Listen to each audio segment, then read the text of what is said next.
everybody. Welcome to Crayon Eaters Unite. If you're here for the first time or you're a repeat visitor, do like you always do, or do what we're going to ask you to do. If you're watching us live, put live in the comments right now. If you're watching us on replay, please put in there that you're watching us on replay. I'm Frank Manto, aka the Crayon Eater King. I am the CEO of Crayons Ready to Eat. And if you haven't heard what Crayons Ready to Eat is, you're going to find out. Those of you that know, you're going to hear it again. We have taken the military joke of calling us Marines crayon eaters to reality. With the aid of my COO, Cassandra, the brains behind this, we have created the first edible, colorable chocolate crayon. Yes, the three important C's. Colorable chocolate crayons that actually color. Named Crayons Ready to Eat. Our packaging even models after the MREs that we eat in the military. So they're so very, recognizable when you see the packaging. All righty. So that's me. That's the company. And I'm going to bring up Cassandra. Hi, everyone. As Frank already said to you guys, I'm Cassandra Gordon. I am the COO of Crayons Ready to Eat. And yes, I am the brains behind the product. So you're looking at the person who first created the edible, colorable crayon. Ooh. Yes, you did. Now, typically, everybody, we want to start out with telling you what's going on and what's happening here in the world of Crayons Ready to Eat. But we have some great news that we want to share with every single one of you. All right. Give me one second. Right there. You see that, everybody? That right there is our custom molds that our supporters from our crowdfunding, Warrior Rising the grant we got. Those of you that have been pre-ordering, our molds are final. They shipped out of Italy. They are estimated to be at our manufacturing facility on March 29th to keep us on track for getting our product shipping on what day, Cassandra? May 1st. Exactly, May 1st. Woohoo. So, with that being said, we can't thank you guys enough for our support, helping us, getting us through here. It's been a long 4-year journey. We started this in 2017. We launched locally here in 2018 in San Diego. And everybody that's been along with the ride with us on social media, close personal friends and family has just been amazing. Like I said, right now, pre-orders are happening right now. That's right. And if you pre-order, what can they do, Cassandra, to save some money? Oh, you can use our 10% discount, but it's only for a limited time, though. That's the only thing. So make sure you use it while you can. I do believe it ends at the end of this month, our No, 10% off, or are we extending? we're going to do that until the date we ship. So May 1st. So up Okay. till May 1st and until the day we ship, we are going to be getting our the discount code. So Yeah, if you see there at the bottom, the ticker's going across. That's our website, that's right. www.crayonsreadytoeat.com. Yeah. And that's where you So can order some more product of ours, like our our stickers, our patches, our decals, shirts. It's pretty cool. Check it out. oh yeah. Also keep in mind you can find us on Facebook, Instagram, Twitter, TikTok. Just search Crayons Ready to Eat and you will find us. That's right. So one thing that we've always said is sharing is caring. And without your guys' support, we wouldn't have been able to do and get where we are today. And we appreciate every single one of you to be able to share our word and get us out there for us. That's Um, right. yep. And like I said, we've our whole team, we have done some amazing things between, UCAS, between Flossie, all of our supporters and everything. We Definitely. wouldn't be here today. That's right. We definitely uh, we got through some milestones there, and even during COVID, that tried to get in the way of everybody's plans. We we still wouldn't have made it this far without all of our supporters. Yeah, exactly. And just a reminder, go to our website, sign up for our newsletter. Our March newsletter, we did not send one out, and we apologize for that, but we were waiting for the manufacturer to let us know that our molds were completed and shipping. And this just came in through like today, a couple days ago, and we finally got confirmation that they shipped today. So right. we wanted to make sure that they were shipped and situated. So that newsletter is going to be going out in the next day or so. So get on there, sign up for our newsletter, and you'll be able to get a better picture of what our molds are going to look like and what you can potentially imagine the crayons are going to pop out as. Yeah, I'm so excited. Oh, yeah. So if you all have been here before, if you're new, you know what we do is we bring up Marine, guests that are Marines. Why Marines? Because us Marines are called crayon eaters, okay? We want to get all the Marines out of the way if possible and highlight what they're doing and the things that they're doing out in the vendor community, as well as out there in business and things of that nature. So without further ado, I am going to bring up Stephen O'Donnell. I always mess that. How do you pronounce your last name, Stephen? O'Donnell. O'Donnell. Yeah, see, that's it's 100% Irish. I'm Polish. Leave me alone. That's okay. That's okay. Our kinds get along. It's all good. Yeah, exactly. Good evening, and thank you for having me on the show this evening. Oh, Yeah. Thank you for joining us. yeah. Couldn't pass up the opportunity. It's truly an honor. Thank you. Oh. Yeah. So why don't you do us a favor? Tell us about, the time and service you were in the Marine Corps, years of service, what rank you got out as, what your MOS was, and what you're doing now in the vendor community and within the business community. Okay, so to start off with, in 1990, I joined the Marine Corps. I enlisted in 1990. I just talked to a Marine brother of mine today that I'm still friends with my recruiter from back then. That's almost 34 years. We still stay in contact. So I left for Marine Corps boot camp in 1991, September of 1991, graduated in December. I was on active duty for 4 years, 1 year inactive reserve. And I started out as an 0311 or 0300, 0311, I think it was, the infantry. Started out as infantry. Point being is that my archers started breaking down on me back then when I was just a wee lad, not knowing what the hell I was doing getting into the Marine Corps, but having a good time at it. And so I called actually my recruiter because they wanted to medically discharge me. And I called my recruiter and I said, I haven't even paid for the GI Bill yet, let alone just been a Marine for a couple weeks, because we're not Marines until we graduate from boot camp. We're recruits until prior to that. Or until we get to that point. So I called him up. He pulled some strings. I got reclassed. They sent me to ground support equipment, and then I specialized in cryogenics, which is liquid oxygen, liquid nitrogen processing for aircraft. Oh, wow. Wow. And the last year I was in, I actually went to 8531, which is I went to marksmanship instructor school and was able to actually teach other Marines how to shoot properly. Okay, hold on a second. Wait a minute. Yeah. Where did you coach recruits at on the rifle?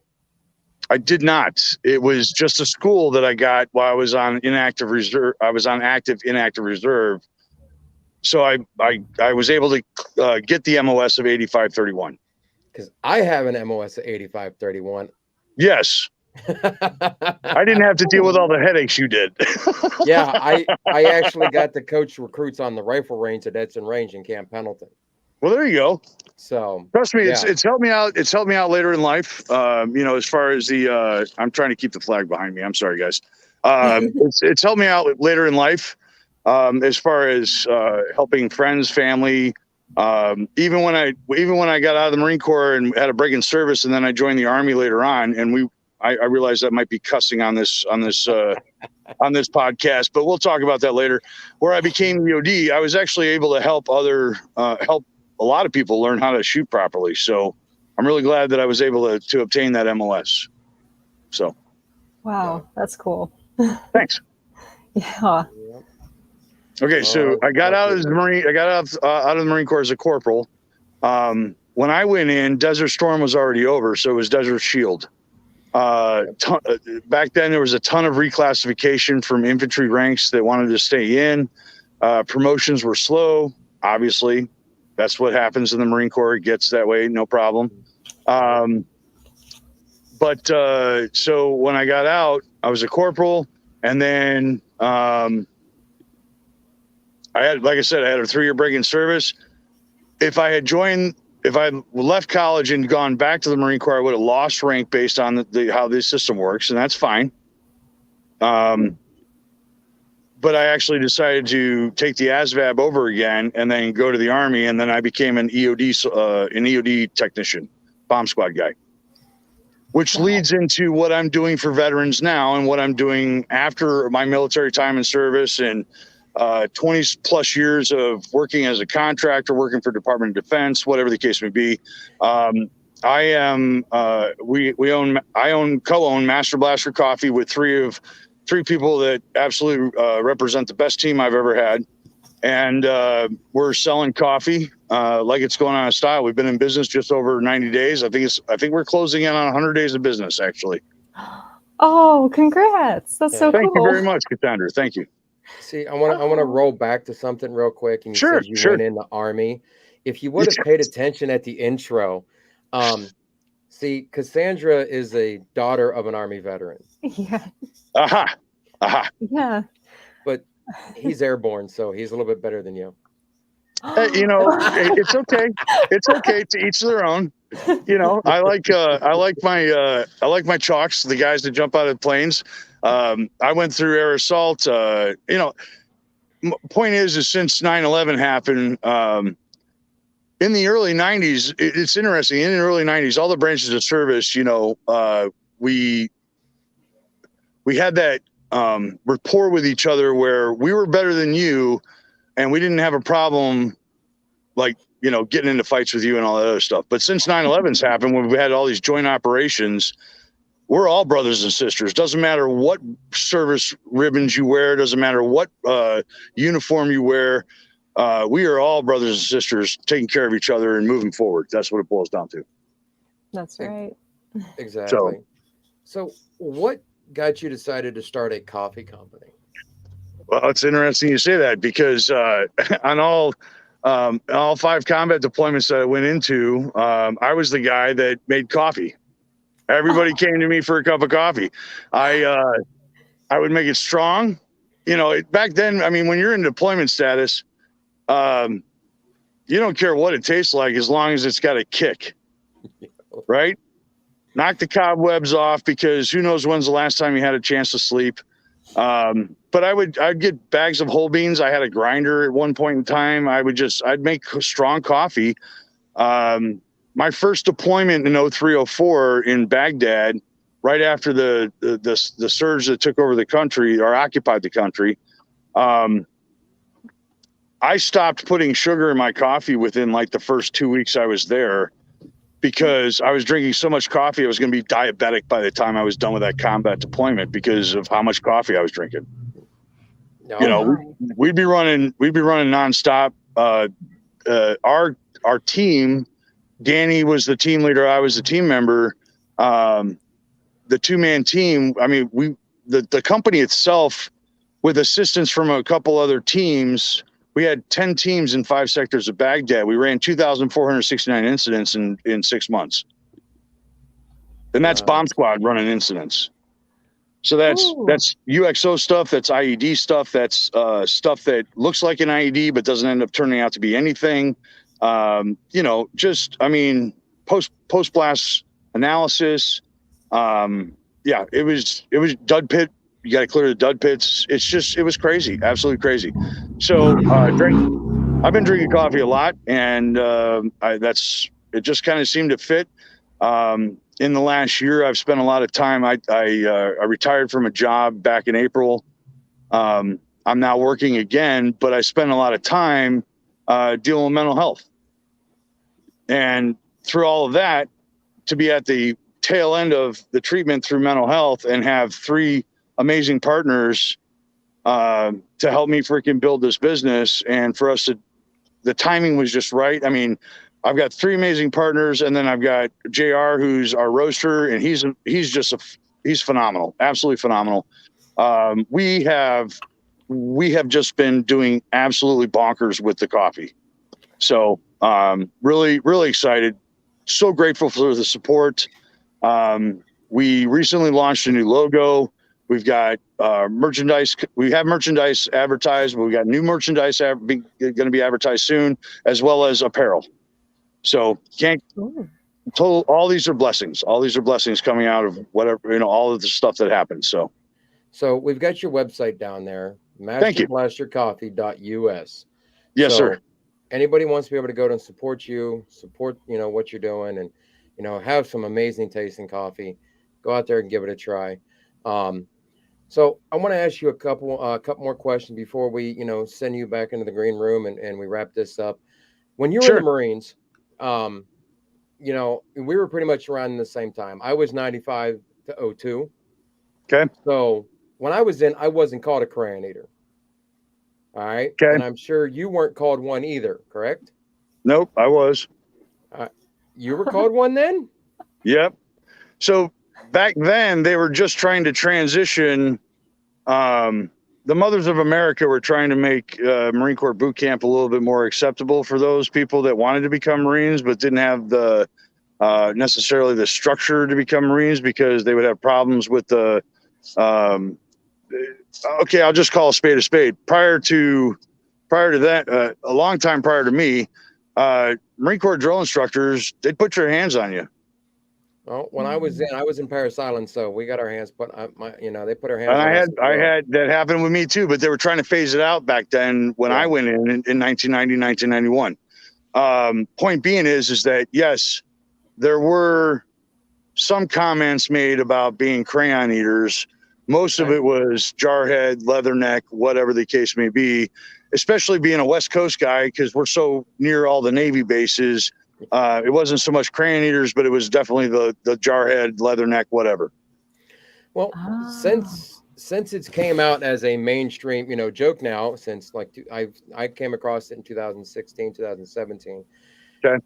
Are you offended by being called a crayon eater? Absolutely not. It doesn't define me as a man. Exactly. And they're damn delicious. Oh, wait till you try ours. You haven't tried ours yet. I'm looking forward to trying yours. So, did you ever think in your day and age that somehow, some way, that somebody would come up taking the joke and bring it into reality like we have done? No, I've seen memes on social media like it's a picture of crayon ice cream, and the comment is Marines' mouths are watering everywhere. But you actually bring it to reality, which is amazing, because all that is a meme. It's just it's a funny joke out there that everybody laughs at. But we actually have something now that is tangible that we can go after and we can purchase and share that, and the jokes that go along with it, with whoever the hell we want to. That's absolutely freaking fantastical. Exactly. Thank you. Yeah, absolutely. You guys have done an amazing job. Absolutely amazing. Well, Stephen, I want to thank you for being here and being with us and sharing your time with us this evening. We greatly appreciate your time, and can't thank you enough for being here. Yeah. Truly my honor. Thank you both for this opportunity, and Semper Fidelis. All righty. And thank you for your service too. Absolutely. I'll do it again when I get reincarnated. No problem. There you go. All right, Steve, we're going to put you back in the green room, and we'll be back with you in a moment when we wrap things up. That was cool. Yeah, it is. That's awesome. It goes along that whole thing. I'm Army, your dad's Navy. I'm Marine. Dang. Yeah. Like I said, this is live. Just thinking of Army with him and you. I'm a Marine. Don't mind me. That's why I eat crayons and I'm the Crayon Eater King, because we have some mind slips. But anyhow, I'm Marine. You grew up with your dad being in the Army. We get along. So it all works out, and several people do cross branches when they come in. Definitely. Yeah, actually, my uncle, who's in the Navy, was originally Army. So everyone kind of jumps a little bit here and there. That's okay. Yep, exactly. So, everybody, we want to remind you once again is we can't thank you enough, but the pre-sales are happening right now. That's right. Go back and watch this. Get signed up for our newsletter. You're going to see, we're going to send out the image of our molds. The molds have been produced, and we got confirmation a little bit ago that they have shipped and they're going to be going to our manufacturer. They're estimating March 29th to actually be in our manufacturer's hands. So, Yeah. in the meantime, go to our website. Like Cass said earlier, we've got our t-shirts. We've got our e-gift coins. Oh, Our that too. e-gift, yes, we have our e-gift coins. They're like a gift card, in an online gift card, but it's the shape of a coin because all of us in military are like challenge coins. So you can get an e-gift coin, share it with your friend, your favorite crayon eater, your family members or whatever, and let them to be able to go and give them a gift so they can spend uh, a thank you gift from you on our website and get themselves our Lance Corporal Crunch stickers, our certified crayon eater decals, so you can Yes. blast it everywhere that you're a certified crayon eater. And keep in mind, we have a free coloring sheet of Lance Corporal Crunch available on our website. That's right. That's true. Oh, and also don't forget to sign up for our newsletter. Yes, sorry that we didn't send it this month, but we were waiting for new information to come in. So, but yeah, we will be keeping up to date on those newsletters and also follow us on social media. We update on there as well. So, um, if there are any Marines out there that want to join us on our live, go ahead and send us an email and we'll get that set up too. Yep, exactly. So we go live every other Tuesday. Um, so we could do a bi-weekly live show, and our next live show is going to be, I think, April 5th. Is it that we're going to be on there? If you Pretty look at the sure. calendar, I'm pretty sure it's April 5th, and we're going to have Elliot McKenzie on. He's a Marine that's a musician, phenomenal singer. He's going to be on with us next time. And then also, if there are any businesses, small businesses out there, or anybody that wants to put our product into your store shelves, send us an email right there, and we will get you the wholesale information so you can put our crayons on your shelves. So whenever your customers come in, and they can grab our crayons right off your shelf. That's right. And it is indeed April 5th for our next live. So Hey. be there. Or be square. Alrighty, everybody. Yeah, that was a cheesy dad joke. I know it was. No. I can't help it. So, alrighty, folks. We thank you again for being here. Um, keep an eye out with everything we got going on. Some, more things are happening. Waiting to get the final packaging sent to us so we can approve that. Once the packaging gets done, and hopefully we should have an answer next week, whenever that's going to be starting the production. We've been working with them with the artwork and different things of that nature. So keep an eye out for that. And we look forward to seeing you in 2 weeks live here on Facebook, YouTube, and Twitch. That's right. Can't wait to see you guys next time. All right. Take care, everybody.